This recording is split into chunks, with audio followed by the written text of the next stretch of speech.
1, 3, 5, 7, 9ங்கிற கணக்கில் தினசரி சாப்பிட்டு வரீங்களோ அவனுக்கு விஷம் குடிச்சாலும் சாக மாட்டான் இருக்குது. அதனால இந்தாங்க அஜ்வா பெருச்சம்பழத்தை சாப்பிட்டு விஷத்தை குடிச்சு சாகாம இருந்து காட்டுன்னு திருப்பி கேள்வி கேட்கிறான். நம்ம என்ன சொன்னோம்? இப்பவும் சத்தியம் மேலோங்குது பாருங்க. எப்படி மேலோங்குது? திட்டவட்டமா அறிவிச்சோம்.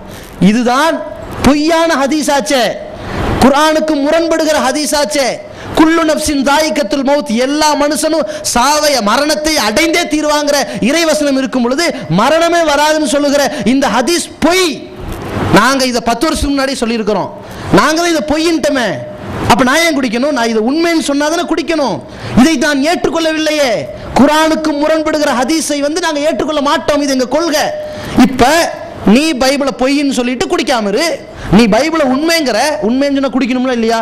நீ குடிக்க மாட்டேங்கிற. நான் தான் இந்த ஹதீஸை ஏத்துக்கலையப்பா என்று மறுத்தோம். இதை வேற யாராவது மறுக்க முடியுமா? எல்லா ஹதீஸையும் ஏத்துக்கலான்னு பேசக்கூடியவர்கள் இதை மறுக்க தயாரா? மறுக்க முடியாது. ஏற்றுக்கொண்டால் குடிச்சது விஷத்தை குடிச்சுதான் ஆகணும். முடியுமா? கொள்கை கேள்விக்குறி ஆகுதா? இதை அல்லாஹ் ஏற்றுக்கொள்ள மாட்டான். இது சத்திய கொள்கை இல்ல. அதான் சான்று. இன்னொரு சான்று என்ன தெரியுமா? அந்த விவாதத்தில் மிகப்பெரிய ஆணித்தரமான வாதமே அவன் சொல்கிறான், நாங்க சாலமன்கிறோம், நீங்க சுலைமான்ங்கிறீங்க. நாங்க சாமுவேலுங்கிறோம், நீங்க இஸ்மாயிலுங்கிறீங்க. நாங்க ஆபிரகாம்ங்கிறோம், நீங்க இப்ராஹிம்ங்கிறீங்க. நாங்க மோசேங்கிறோம், நீங்க மூசாங்கிறீங்க. எல்லாம் கரெக்ட். அதே மாதிரி தான் நாங்க பைபிளுங்கிறத நீங்க இஞ்சிலா ஏத்துக்குங்கிறான். இதுதான் பாயிண்ட்டுங்க. உங்க குர்ஆன்ல சொல்லப்பட்டிருக்க அத்தனையுமே இஞ்சில்னு சொல்லப்படுகிற ஈசா நபி கொடுக்கப்பட்ட வேதம் இந்த பைபிள் தாங்கிறான். இதே கொள்கை தான் இன்னைக்கு சுன்னத் ஜமாத் மக்கள்கிட்ட இருக்குது. இன்னைக்கு இஸ்லாமியர்களுக்கு ஆங்கிலத்தில் எல்லா கேள்விக்கு நான் பதிலளிக்கிறேன்னு சொல்லுகிறார்களே, அந்த அறிஞர்களும் இந்த நம்பிக்கையில் இருக்கிறாங்க. என்ன நம்பிக்கை? ஈசா நபிக்கு வழங்கப்பட்ட இஞ்சில் இதோ இந்த பைபிள் நினைச்சுக்கிட்டு இருக்கிறாங்க. நம்ம கொள்கை என்ன? கிடையாது. நீ ஒரு குமுதத்தை கொண்டு வந்துட்டு இதுதான் ஈசா நபி வழங்கப்பட்ட இஞ்சில்னு சொன்னா நான் நம்பணுமா? ஈசா நபிக்கு இஞ்சில் வழங்கப்பட்டது உண்மை, இது இஞ்சில் அல்ல. நீ ஒரு வாரப்பத்திரிகை கொண்டு வந்துட்டு இதுதான் இஞ்சில்னா நான் நம்பணுமா? நீ ஒரு கதை புத்தகத்தை கொண்டு வந்திருக்கிறாய். நீ சொல்லுகிற இந்த பைபிளுக்கும் குர்ஆனில் சொல்லப்படுகிற இஞ்சிலுக்கும் ஒரு சம்பந்தம் இல்லைன்னு உடைச்சமா? என்ன இது குறித்து நாங்க 17 கேள்வி கேட்டோம், ஒரே பதிலா சொல்லிட்டீங்க. வேற என்ன பண்றது? ஒரு பதில் 10 தடவை சொல்ல முடியும், ஒரு இடம் சொல்ல முடியும். உடைஞ்சு போச்சு. ஏன் உடைந்தது? அங்கே அசத்தியம் ஏன் கலைந்தது? ஏன் தகர்ந்தது? ஏன் நகர்ந்தது? ஒரே ஒரு காரணம், நம்ம ஏற்றுக்கிற கொள்கை சரி இல்லையா? அந்த கொள்கையில் நாம உறுதியோடு இருந்தால்தான், இதுல ஆணித்தரமாக செயல்பட்டால்தான், இது மாதிரி எத்தனை அசத்தியவாதங்கள் இருந்தாலும் அதை தகர்க்க முடியும். அதனால இந்த கொள்கையை ஏற்றுக்கொள்ளக்கூடிய விஷயத்துல குர்ஆனையும் குர்ஆனுக்கு முரண்படாத ஹதீஸுகளை தவிர வேற எதையும் பின்பற்ற மாட்டேன், எந்த இமாம்களுடைய கருத்துக்களையும் பின்பற்ற மாட்டேன், நம்ம உறுதியா இருக்கணும். அவன் என்ன கேள்வி கேட்கிறான்? தப்சீர் இப்னு கசீர்ங்கிற ஒரு பெரிய இமாம் சொல்லியிருக்கிறாரு, இந்த பைபிள் தான் அந்த இஞ்சில்னு சொல்லியிருக்கிறாரு, ஏத்துக்குங்கிறான். நாங்க இப்னு கசீரை ஏத்துக்கொள்ளலையே, நாங்க முகமது நபியில ஏத்திருக்கிறோம்.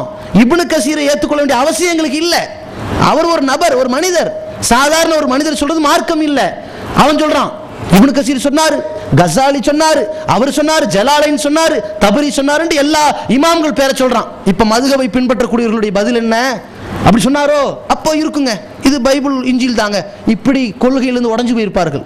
நம்ம கொள்கை, நாம ஏற்றிருக்கிற கொள்கை அல்லாஹ்வால் ஒப்புக்கொள்ளப்பட்ட கொள்கை தான் என்பதை ஒவ்வொரு விவாத களங்களிலும் அசத்தியவாதிகள் வாங்குகிற அடிக்கு மேல் அடிதான் நிரூபித்துக் கொண்டிருக்கிறதை பார்க்கிறோம். இப்படிப்பட்ட ஒரு கொள்கையில நாம வாழ்ந்து மரணிக்கின்ற பாக்கியத்தை வல்ல ரஹ்மான் நம் அனைவருக்கும் தந்தருவானார். கண்ணியத்திற்குரிய சகோதரர்களே, நாம் இந்த மார்க்க அடிப்படையில் குர்ஆனையும் நபிகள் நாயகம் ஸல்லல்லாஹு அலைஹி வஸல்லம் அவருடைய பொன்மொழிகளையும் இஸ்லாத்தின் மூல ஆதாரமாக ஏற்று செயல்பட்டு கொண்டிருக்கிறோம். இது மார்க்க ரீதியான செயல்பாடு. சமுதாய ரீதியாக நாம் செய்ய வேண்டிய இன்னொரு கடமையும் இஸ்லாம் நமக்கு சொல்லியிருக்கிறது. அதை நபி ஸல்லல்லாஹு அலைஹி வஸல்லம் சொல்றாங்க, அத்தீனுன் நசீஹா, மார்க்கம் என்பது பிறர் நலம் நாடுவது அப்படின்னு சொன்னாங்க. அந்த அடிப்படையில் பிறர் நலம் நாடுவதுங்கிறதுன்னு சொன்னால், ஒவ்வொரு முஸ்லீமும் இன்னொரு முஸ்லீமினுடைய ரத்தம், மானம், பொருளாதாரம் எந்த அளவிற்கு பாதுகாக்கப்பட வேண்டுமோ அந்த புனிதத்தை காக்க வேண்டிய கடமை ஒவ்வொரு முஸ்லீமின் மீது கடமையாக இருக்கிறது. அப்படி இருக்கும் பொழுது இன்னைக்கு நம்ம தமிழ்நாட்டில், இன்னைக்கு இந்தியாவில் பார்க்குறோம், முஸ்லீம்களுடைய கல்வியிலையும் வேலை வாய்ப்புலையும் எல்லா தகுதிகளிலும் பின்தங்கியவர்களாக இஸ்லாமிய சமுதாயம் இருக்கிறோம். 22 கோடி முஸ்லீம்கள் மக்கள் தொகை வாழ்கிற நாட்டில் மொத்தமாக படித்த பட்டதாரிகள் எத்தனை பேர் தெரியுமா? வெறும் 60 லட்சம் பேர், 21,40,00,000 பேர், அவர்களுடைய பேருக்கு பின்னாடி ஒரு பட்டமும் கிடையாது. இந்த அளவுக்கு படிப்பறிவில் பின்தங்கி இருக்கிறோம். இந்த 20 கோடி பேர்ல 7 கோடி பேருக்கு கையெழுத்து கூட போட தெரியாது என்று புள்ளிவிவரம் சொல்லுது. அந்த அளவிற்கு ரொம்ப அறியாமையின் உச்சகட்டத்தில் இருக்கிறது. காரணம், நம் சமுதாயத்திற்கு இடஒதுக்கீடு இல்லை. இடஒதுக்கீட்டின் பலனை நாம் அடைந்தால் நம்முடைய பிள்ளைகளும் பல வேலை வாய்ப்புகளில் ஈடுபட்டு நல்ல முன்னேற்றத்துக்கு வரலாம் என்பதை வலியுறுத்தித்தான் எந்த அரசியல் கட்சியோடு நாம் ஜால்ரா போட்டாலோ, அதில் சீட்டு வாங்கி போய் உள்ளே போனாலோ, சட்டசபைக்கும் சரி பாராளுமன்றத்துக்கும் போனாலும் நம் சமுதாயத்துக்கு இடஒதுக்கீடு கிடையாது. ரோட்டில் நின்று போராடினால் மட்டும்தான் எல்லாருடைய ஓட்டுகளும் இடஒதுக்கீட்டை மட்டுமே வைத்து விலை பேச முடியும் என்ற அரசியல்வாதியினுடைய கவனத்திற்கு கொண்டு போய் சேர்த்தால் மட்டும்தான் இந்த இடஒதுக்கீட்டினுடைய தாகம் இஸ்லாமிய மக்களுக்கு நமக்கு தனியும். இந்த அடிப்படையில் நாம் தொடர்ச்சியாக நினைவூட்டும் போராட்டம் நடத்திக்கிட்டே இருக்கிறோம்.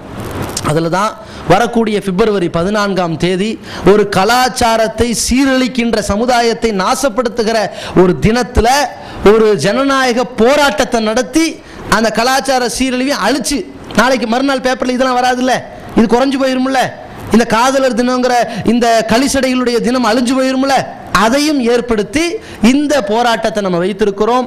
இந்த போராட்டத்தின் மூலமாக நம் சமுதாயத்திற்கு கிடைக்கின்ற, இந்த உலகத்தில் கிடைக்கின்ற பல்வேறு அந்த வாய்ப்புகள், கல்வியிலையும் வேலை வாய்ப்பிலும் கிடைக்கிற முன்னேற்றத்திற்கு நீங்கள் அனைவரும் ஒத்துழைப்பு கொடுத்து கூட்டம் கூட்டமாக குடும்பத்தோடு, பிள்ளைகளோடு, உறவினர்களோடு இந்த போராட்டத்தில் பங்கேற்குமாறு கேட்டுக்கொள்கிறோம். இதற்கு உங்களுடைய உடலாலும் உங்களை தேடி பொருளாதார உதவி கேட்டு வரக்கூடிய நம்முடைய கிளை சகோதரர்களுக்கு உங்களுடைய பொருளாதார ஒத்துழைப்பாகவும் வாரி வழங்குமாறு கேட்டுக்கொள்கிறோம். ஏன்னா நம்ம ஜமாத்தை பொறுத்த வரைக்கும் அரசியல் கட்சிகள் மாதிரி கிடையாது.